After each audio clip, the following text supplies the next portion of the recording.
की जय। तो आज का जो सत्संग है वो हमारे मानव के अंतर से जुड़े हुए सतगुरु के खजाने से संबंध रखता है। गरीबदास जी महाराज हमें अपनी वाणी में समझाते हैं, सतगुरु महिमा में जो उनकी वाणी सतगुरु महिमा है, सतगुरु महिमा के 16वीं लाइन पर हमें समझाते हैं, सतगुरु दया करे दिल है। कहते हैं सतगुरु दया करते हैं हम पर, सतगुरु दया करे दिल फेरे। अपना दिल जब हमारी तरफ करते हैं, अपना रूप मुख जब हमारी तरफ करते हैं तो हम पे दया होती है। और हम पे कैसी दया होती है? हम पे ऐसी दया नहीं होती कि आज हमारी आमदनी 100 रुपये है तो कल 500 हो जाएगी। हम पे ऐसी दया नहीं होती है कि हमारे घर में कोई दुखी है वो सुखी हो जाएगा। हम पे ऐसी दया नहीं होती है कि हमारा रोजगार नहीं तो रोजगार लग जाएगा। हम पे ऐसी भी दया नहीं होती है कि हमें कहीं चुनाव लड़ना है तो हम वहां विजय पा जाएंगे। बल्कि वो ऐसी दया करते हैं कि इस मानव शरीर के अंतर से जहां हमारे अनंत सुखों के भंडार का स्रोत है, उस स्रोत से हमें जोड़ते हैं, उस रास्ते से हमें जोड़ते हैं, उस पथ से हमें जोड़ते हैं जिस पथ पर चल करके हम हमेशा के लिए सुखी सुखी सुखी और सुखी हो जाते हैं, जिसके बाद कोई दुख का नंबर ही नहीं। और वो मार्ग, सुखी होने का मार्ग हमारे इस तीसरे तिल से आरंभ होता है। दुखी होने का मार्ग हमारे आंखों के नीचे जब भी हम इंद्रिय घाट पर उतरेंगे, दुखी दुख दुखी दुख दुखी दुख दुख। इसलिए कबीर साहब ने कहा, दुखिया सब संसार है। दूसरे शब्दों में कहा, तन दर सुखिया कोई न देखा।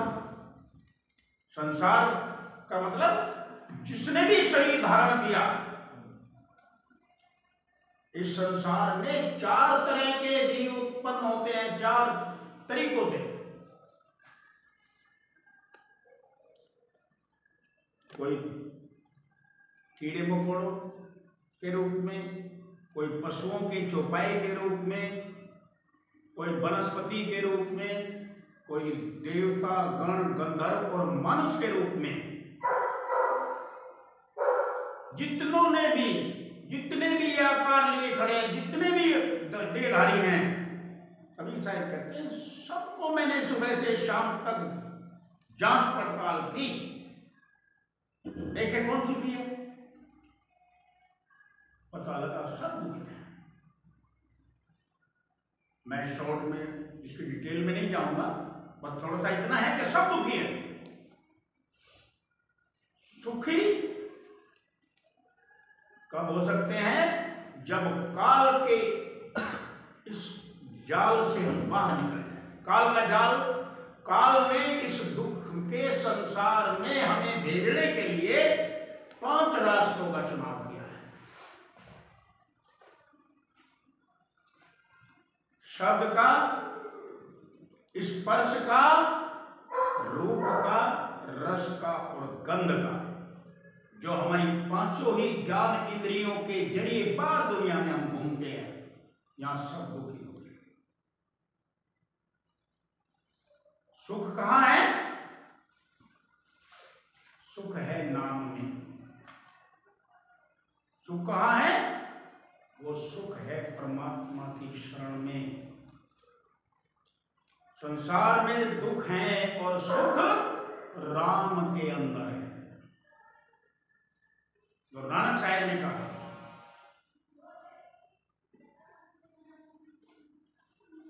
जो सुख चाहे लेन तू। अरे भाई जिज्ञासु, अगर तुम सुख लेना चाहते हो तो शरण राम की ले। कहे नानक सुन रे मना, दुर्लभ मानुख दे। अगर हम सुख चाहते हैं तो हमें राम की शरण पकड़नी पड़ेगी। उस राम की शरण पकड़नी पड़ेगी जो इस संसार के जर्रे जर्रे में मौजूद है, उस राम की नहीं जो त्रेता युग में पैदा हुआ था।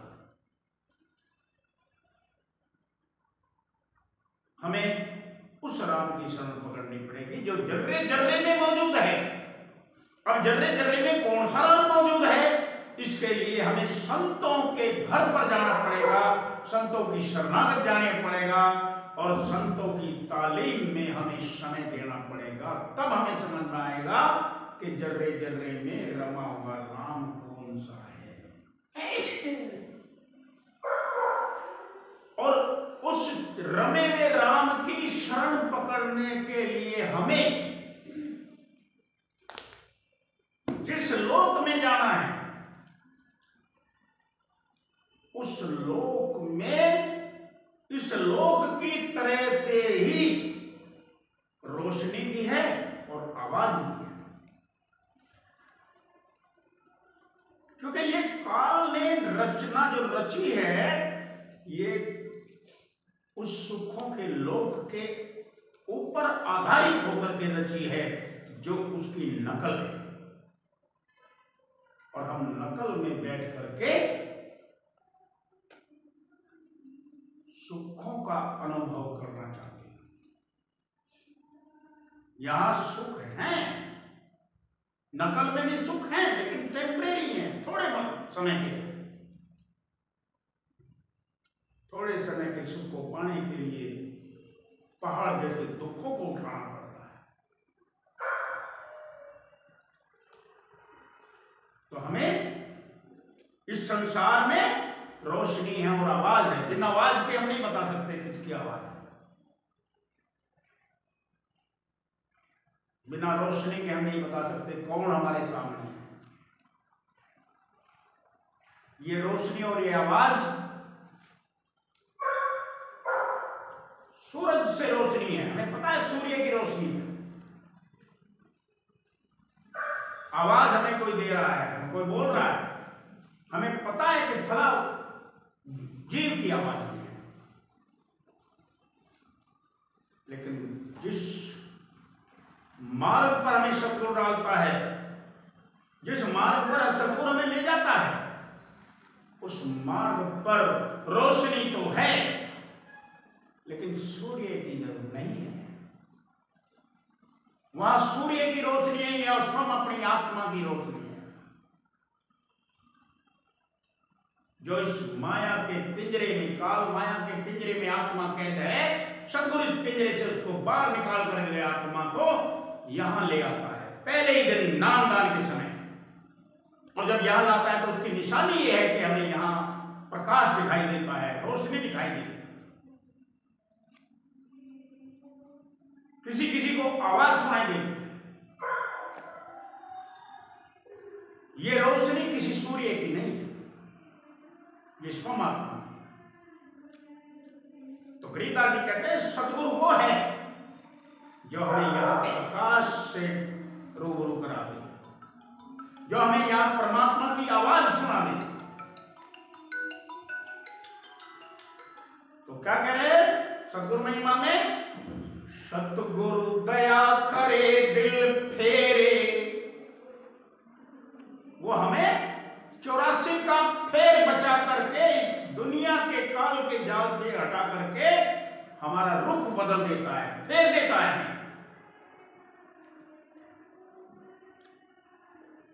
और उस फेरने में क्या होता है? कोटि तिमिर मिट जाए अंधेरे, जिसके लिए गुरु साहिब कहते हैं कोटि के चंदा हो गई सूरज कोटि हजार, तिमिर तो नासे नहीं गुरु बिन घोर अंधियार।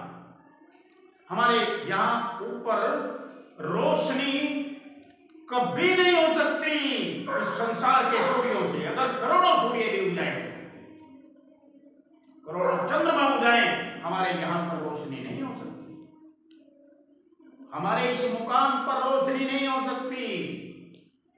कोटि चंदा सूरज उग ही सूरज कोटि हजार, और तिमिर तो नासे नहीं गुरु बिन घोर अंधियार।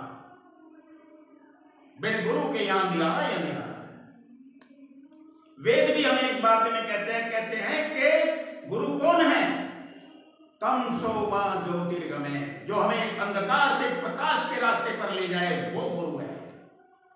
जो हमें यहाँ हमारी रूह जहाँ हमारी विराजमान है यहाँ आंखें बंद करे और यहाँ प्रकाश ला दे, अंधकार को खत्म कर दे, वो गुरु है।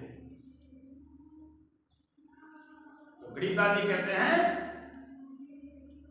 कोटि तिमिर मिट जाए अंधेरे, करोड़ों सूर्य करोड़ों चंद्रमा इस अंधकार को दूर नहीं कर सकते, लेकिन सतगुरु करता है। सतगुरु करता है, किसी और की ताकत नहीं। कबीर साहिब अपनी वाणी में कहते हैं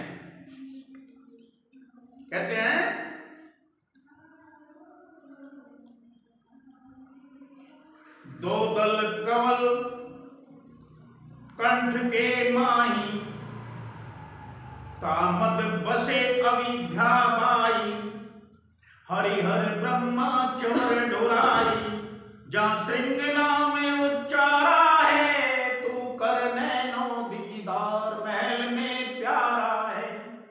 कंठ में आदि शक्ति मां माया, हरि विष्णु हर महादेव ब्रह्मा पैदाइश करना, हरि हर ब्रह्मा चवर ढुराई, ये तीनों ताकतें यहाँ आदि शक्ति मां माया को चवर ढो रही है। यहां तक काल जाल है, इसके ऊपर जाओ, नैनो में आओ तो क्या कहते हैं? तापर कंज कवल है भाई, ये कुंज कवल है, तापर है, इसके ऊपर कंठ से ऊपर गए, तापर कंज कवल है भाई, क्योंकि इसको कुंज कवल भी कहा है। तीसरा तिल भी इसको कहा है, थर्ड आइज भी इसको कहा है, सिंगल आइज भी इसको कहा है, और शिव नेत्र भी इसको कहा है। तापर इसके ऊपर कंज कवल है भाई, निज मन करत जहां ठकुराई। अब इसके नीचे तो हमारा ये पिंडी मन है, यहां से आंखों से नीचे हमारा पिंडी मन है, जो पिंड का मन है, जिसकी ड्यूटी ये है कि वो किसी आत्मा को इस बाहर के संसार से ऊपर जाने नहीं दे। एक से एक सौंदर्य की चीज है यहां दुनिया में, एक से एक संगीत है, एक से एक खुशबू है, एक से एक कोमलता का एहसास है, और एक से एक यहां स्वाद है। यहाँ के प्रत्येक प्राणियों की आत्मा और मन इन शब्द स्पर्श रूप रस गंध के अंदर रचा हुआ है, बसा हुआ है, इसलिए ये वासना का रूप है, बस चुकी है। कबीर साहब ने कहा इसके ऊपर जब हम ध्यान साधना अभ्यास करेंगे तो हम यहां पहुंचेंगे, और यहां पहुंचने के बाद ये जो नीचे का मन है, गरीबदास जी ने खाकी मन कहा, कहते हैं ये खाकी मन है। अब यहां इसके ऊपर निज मन है, सूक्ष्म मंडल का मन है, यहां उसकी ठुकराई है, इसके आगे वो चलता है। तापर कंज कमल है भाई, सॉरी यहां ठकुराई नहीं है, बल्कि बग भौरा दोई रूप लखाई। इस कुंज कमल पर बुगला भी है और भौरा भी है। बगुले की तुलना यहां किससे की साइंस ने? काल से, क्योंकि काल है ना, घात करता है, और भौरे की आत्मा से।